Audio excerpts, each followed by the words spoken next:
dem na xolam fanyu to achacha fanyu to achacha wai malai wai sangari lam toro jarama malai wai sangari lam toro jarama wai malai wai sangari lam toro jarama malai wai sangari lam toro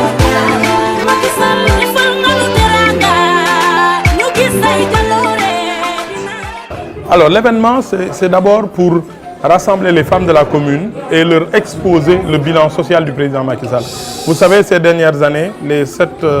ans qui ont duré le premier mandat du président Macky Sall a été marqué par une forte implication, une forte volonté du président Macky Sall de créer ce qu'on appelle l'inclusivité sociale. Et qui parle d'inclusivité sociale va dans le sens de l'aide à la famille, de l'aide aux plus démunis. Et c'est la raison pour laquelle les femmes, qui sont souvent les personnes les plus impactées par ces politiques sociales, ont été aujourd'hui invitées à un échange, à une rencontre de bilan, de présentation du bilan social du président Macky Sall. Vous avez vu comment le ministre de l'économie et des finances, M. Amadou Ba, a exposé toutes ces politiques sociales qui vont dans le sens d'aider le ménage, d'aider la femme sénégalaise, d'aider la famille sénégalaise. Au-delà même de ce rassemblement, à chaque fois que nous sommes sur le terrain et que nous effectuons nos porte-à-porte, nos rendez-vous avec les associations, les mbotaï, les groupements de jeunes, nous nous rendons compte qu'ils maîtrisent mieux que nous le bilan du président de la République, surtout du point de vue social. Ils vous racontent comment, par exemple, pour un jeune homme, la césarienne a été gratuite pour l'accouchement de son épouse. Ils vous disent comment l'État du Sénégal a pris en charge leurs études au niveau du supérieur privé. Ils vous disent aussi comment ils bénéficient de la CMU au niveau des centres de santé, des hôpitaux. Et ça reflète aujourd'hui ce qu'on appelle un peu le ressenti des populations vis-à-vis de toutes ces démarches entreprises par le président Macky Sall pour aider la famille sénégalaise, pour réduire les inéquités sociales.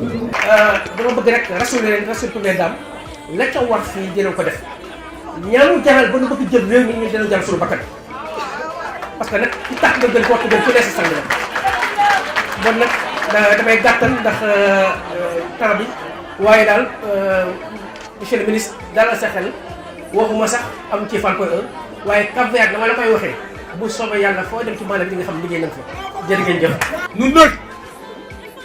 sunu waru gar ak li ñu bëgg mooy ku am daraja téye ko ku am looy wax. téeko ñun benn bii rek la ñu am mooy lan mooy le 24 février au soir au premier tour Macky Sall. Fan Point Amitié associé de particulier nit ñi ñi ngi ci seen biir kër te foofu la ñu dugg di leen convaincre. La particularité du comité électoral dirigé par le DG Abdoul Karim Fofana et tous les acteurs yi nekk ci biir. mooy les 7 quartiers bi nga xam ne xale yi du ñu yendal du ñuy fanaanal les femmes la même chose chaque jour tous les jours ils sont en proximité dans les maisons actuellement am na ñeneen ñi nga xam ne ñu ngi ci yeneen quartiers yi ñu ngi liggéey ci loolu mooy wax ji nag loolu mooy wax ji parce que inchallah le 24 Fan Point Amitié fera partie des communes qui seront en tête au niveau de la région de Dakar. suñuy soxla jeexagul attention nekkuñu ci àjjana de àjjana mooy foo xam ni ci lañ ñu wax loo xalaat rek mu ñëw dañoo nekk ci réew moo xam ni président daf koy tabax te pareegul fi yeneen réew yi toll ñi ñi ñee dese nañu lu bari pour ñu war fa yegg bu doon rek dañuy nax ci xam-xam mënoon nañ ne dese nañu juróom fukki at pour ñu dab ay Corée président Macky Sall ne daf ko bëgg a def ci ñaar fukki at loolu waxalu ko boppam defalu ko boppam yéen ñi fi toog la koy defal mais surtout suñu njaboot la ko bëgg a defal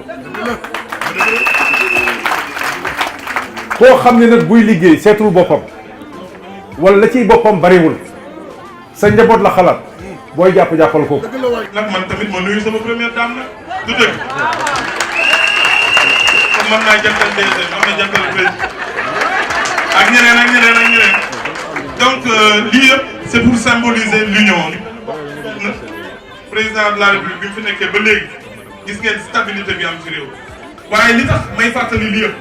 dama leen a bëgg a wax lan moo tax yéen jigéen ñi ngeen war a jàppale président Macky Sall keroog dama dem émission Papa Ngagne Ndiaye ne ma lu tax candidat bu jigéen amul ma ne parce que dañu am candidat bu jigéen ñi ki nga xam ne moo yërëm jigéen ñi bëgg njaboot dimbali niw di doole yi kooku bu amee jigéen ñi noppal. donc ñun effort yooyu lañ bëgg bu ñu leen ne yokkute am na du caagin ne lu nit di def ci poosam la waaye ku ne yëg ne ci sa dund bopp am na lu la état yokkal état ñëpp la fi nekkal loolu la Macky Sall andi. donc première dame santal ñu président de la république te nga ne ko waa Fann Point Amitié xam nañ li mu def ci Sénégal xam nañ li mu yërëmee njaboot xam nañ it li mu naat ci Sénégalu ëllëg ak ndaw yi donc looloo tax ñu lay gërëm di la sant ci ñëw bi nga fi ñëw tey.